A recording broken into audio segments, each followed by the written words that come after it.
Bonjour, mesdames et messieurs, et bienvenue dans cette édition.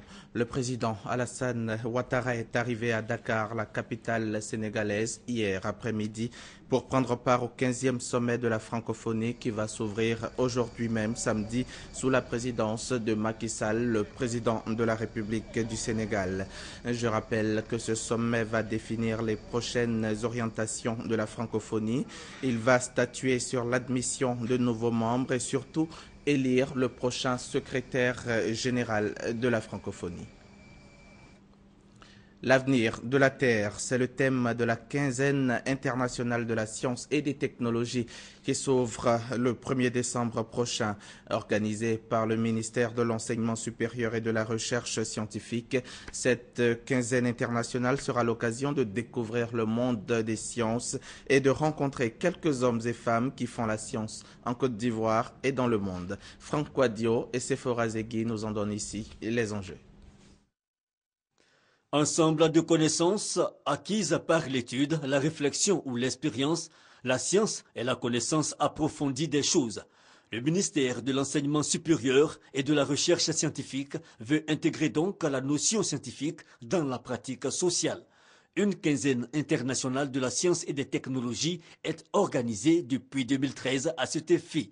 Pour cette année, le thème choisi est Future Earth, l'avenir de la Terre. Cette quinzaine vise à promouvoir la science auprès du grand public. Au cours de ces journées, les avancées scientifiques et technologiques des structures comme l'Institut Pasteur et l'Institut de recherche et de développement de Côte d'Ivoire seront mis en exergue. Nous travaillons beaucoup sur les virus grippaux et en travaillant sur les virus grippaux, cela fait que nous participons à l'élaboration des vaccins contre le virus de la grippe. Les capacités en termes d'équipement, d'infrastructures et les compétences humaines nous permettent donc de faire le diagnostic du virus Ebola en Côte d'Ivoire. C'est grâce à ces avancées technologiques que nous pouvons faire en 6 heures le diagnostic du virus Ebola. Actuellement, nous avons fait 63 échantillons de malades et aucun de ces échantillons n'a été positif pour le virus Ebola. Mais nous devons rester vigilants. La science, elle se décline dans sa composante formation, recherche, innovation, et plus une société sera avancée dans cette société de la connaissance, plus elle contribuera à la sauvegarde de la planète. Future Earth va mobiliser des milliers de scientifiques tout en renforçant les partenariats avec les décideurs politiques afin de fournir des options et des solutions durables. Les acteurs du système éducatif et les partenaires techniques et financiers planchent depuis jeudi sur le RESEN, le rapport sur l'état du système éducatif national. La rencontre qui se déroule en présence de Kandia Camara, la ministre de l'Éducation nationale et de l'enseignement technique, vise à réfléchir à une stratégie pour l'amélioration de l'offre éducative pour la décennie 2016-2025. Par Gassoro Kone. Le rapport sur l'état du système éducatif national, RESEN, est un instrument de planification et de programmation du système éducatif. Ce rapport vise à analyser les forces et les faiblesses du système éducatif ivoirien, mais aussi à définir une stratégie de développement de ce système. Représentant les 3 ministères impliqués dans le système éducatif national, la ministre de l'Éducation nationale et de l'enseignement technique, Kandia Camara, exhorte l'ensemble des acteurs et des participants à s'impliquer résolument pour faire aboutir cette nouvelle politique éducative. Je voudrais, au nom de mes collègues ministres du secteur, inviter l'ensemble des membres de la communauté éducative nationale, syndicats des personnels, associations de parents d'élèves, organisations non gouvernementales intervenant dans le secteur à une mobilisation et une participation effective au processus d'actualisation du RESEN. Cette nouvelle politique éducative du rapport sur l'état du système éducatif national bénéficie du soutien des partenaires techniques et financiers de la communauté éducative. Je voudrais, au nom de l'UNESCO et de l'ensemble des partenaires techniques et financiers, vous remercier de la confiance qui nous est faite pour accompagner la Côte d'Ivoire dans le processus d'élaboration et d'actualisation du RESEN. Ce rapport, qui permet à la Côte d'Ivoire de disposer d'une politique éducative efficiente et soutenable, est conduit par une équipe nationale de 30 membres supervisée par les directeurs de cabinet des 3 ministères du secteur éducation-formation. Save the Children va en guerre contre les abus et autres formes de violence pratiquées contre les enfants dans la région du Ourodougou. L'ONG organise des journées de plaidoyer pour sensibiliser population, leaders communautaires et autorités locales. Objectif, promouvoir les droits de l'enfant et inculquer les bonnes pratiques pour mieux protéger les enfants dans cette région. C'est ce que nous dit F. Boué. Séguéla dans le Ourodougou. Il est souvent de coutume de voir de jeunes enfants s'adonner à des activités d'adultes. À ce tableau s'ajoute celui de jeunes filles encore victimes de mutilations génitales ou de mariages précoces. Des journées de plaidoyer sont alors organisées par Save the Children. Il s'agit de familiariser population, leaders communautaires et autorités locales aux outils de protection et de promotion des droits de l'enfant. Les enfants de Séguéla et partant de toute la région du Ourodougou voulons saisir cette opportunité pour attirer l'attention de tous sur nos droits. Ces droits sont le droit à l'éducation, le droit à la santé, le droit à la protection, le droit au loisir, le droit à la liberté d'opinion et d'expression, le droit d'avoir une identité, le droit de vivre dans une famille. Défilés, conférences, débats, sketchs, motions remises aux autorités locales ont marqué cette journée. Thème choisi, voir mes droits à travers mes yeux. Le dividende démographique. Que renferme ce concept de développement? Quels sont les défis à relever pour permettre à la Côte d'Ivoire d'en bénéficier? Pour mieux comprendre les enjeux du dividende démographique et l'expliquer aux populations, des journalistes ont suivi une formation. Michel Digré, notre reporter, en faisait partie. Il nous rencontre maintenant. Les consultations nationales sur le dividende démographique auront permis de replacer la population au centre des stratégies de développement en Côte d'Ivoire.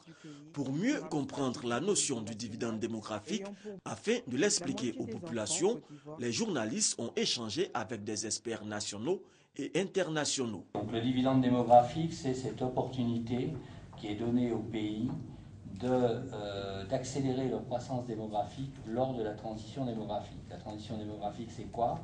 C'est la maîtrise progressive de la fécondité qui permet, comme je l'ai montré, un rétrécissement de la pyramide des âges, qui permet non pas de réduire la population, mais de la stabiliser, le nombre de jeunes, et de dégager un gain fiscal.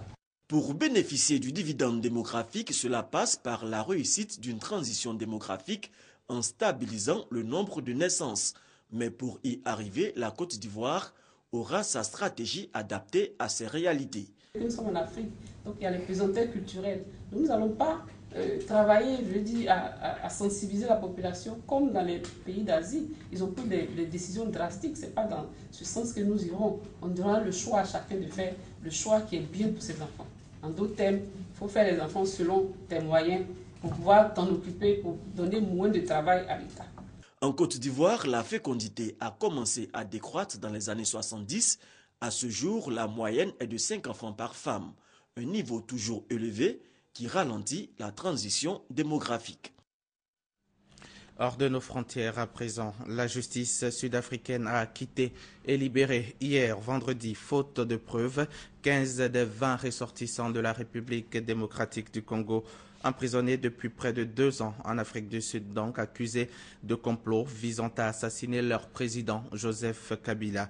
Le juge a levé l'ensemble des charges suivant les recommandations du procureur, à l'issue de laquelle les 15 Congolais sont ressortis libres. Les 20 Congolais accusés en Afrique du Sud de complot contre le président Kabila se sont retrouvés à nouveau vendredi devant la barre à Pretoria. Ils avaient été arrêtés en février 2013 alors qu'ils s'apprêtaient à partir dans un camp d'entraînement avec armes et munitions. Finalement, 15 des 20 Congolais ont été acquittés et relâchés faute de preuves. Les témoignages à charge n'étaient pas convaincants. Ces témoins ont été soumis à des examens croisés. En d'autres mots, la véracité de ce qu'ils disent a été mise à l'épreuve. Et je pense que l'accusation reconnaît que le procès contre les 15 accusés a échoué. Explosion de joie à l'extérieur du tribunal. Les 15 Congolais libérés avaient passé plus d'1 an et demi en prison. Je me sens tellement heureux, tellement mieux, malgré que la situation de l'emprisonnement était tellement difficile parce qu'on nous avait enfermés dans des choses qui n'étaient pas vraies. Vraiment. Lorsque nous étions partis à la prison, nous avions trouvé devant nos portes cette mention ici, life sentence, qui signifie prison à vie. On ne sait pas, on a fait ça intentionnellement. C'est-à-dire notre emprisonnement était une cabale montée de toutes pièces de la part des gouvernements sud-africains et des gouvernements congolais. Le leader du groupe, Étienne Kabila, qui se fait passer pour le frère du président congolais, doit être libéré sous caution, mais 4 autres accusés restent en prison jusqu'à la reprise du procès en janvier prochain. Après l'Afrique du Sud, direction l'Égypte, le Caire vient d'entrouvrir le passage de Rafah dans le sud de la bande de Gaza. On regarde. Les autorités égyptiennes ont entrouvert pour quelques heures mercredi le point de passage de Rafah, seule ouverture pour les Palestiniens de Gaza sur le monde extérieur. Prévenus par la télévision d'État, les quelques 6000 Gazaouis bloqués en Égypte depuis le 25 octobre ont aussitôt fait leur baluchon pour rentrer chez eux. Je suis passée par Al-Arish où j'ai dû attendre. J'ai attendu 20 jours, c'est beaucoup et c'est dur. Il y a des gens qui attendent un mois et plus. La situation est difficile, les gens sont fatigués. Ils n'ont pas d'argent, il y en a qui sont malades, d'autres ont laissé leurs enfants. C'est une période qui est très difficile pour tout le monde. Un retour sous étroite surveillance douanière, le point de passage avait été fermé après 2 attaques contre des postes de contrôle qui avaient fait 33 morts dans les rangs des services de sécurité égyptiens. Convaincu de la responsabilité d'activistes palestiniens dans ces opérations, le Caire a procédé à une ouverture à sens unique. 1 millier de personnes qui attendent de sortir de la bande de Gaza pour des raisons médicales n'ont pas été autorisées à profiter du geste. C'est un bon geste, mais nous demandons à la partie égyptienne de laisser ouvert le passage de Rafah. D'autant que les événements ont prouvé, et la suite le confirmera, que Gaza n'a aucun rapport avec ce qui se passe en Égypte dans le Sinaï. Gaza est très attaché à la sécurité nationale égyptienne, autant que l'Égypte elle-même. Les Gazaouis ont peu d'espoir de voir la fin de leur isolement. Le régime du président Sisi a fait évacuer des maisons et couper des arbres en vue de créer une zone tampon d'1 kilomètre de large le long de sa frontière avec Gaza. Un mot d'économie pour terminer. En décidant jeudi dernier de ne pas réduire leur production de pétrole, les 12 pays membres de l'OPEP ont accepté que la chute des cours de l'or noir entamée depuis le début de l'été s'accélère. Hier, vendredi, à l'ouverture à New York, le baril de pétrole WTI a ouvert en baisse de 4,40 $ par rapport à mercredi soir à 69,29 $. À Londres, le baril de Brent avait ouvert en dessous de 72 $ vendredi au matin après avoir perdu jusqu'à 6,50 $ jeudi.